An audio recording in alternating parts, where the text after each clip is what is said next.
Votos. Não. Sem discussão e sem declarar voto.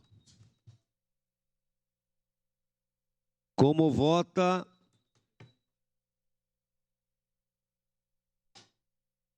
Sandro Fantinel, como vota? Voto sim, senhor presidente. Obrigado. Sandro Fantinel vota sim. Velocino Ex, como vota? Voto sim, presidente.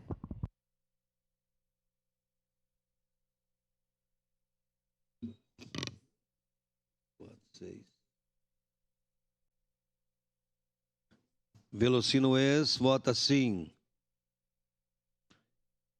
Encerrado o registro dos votos, encerrada a votação.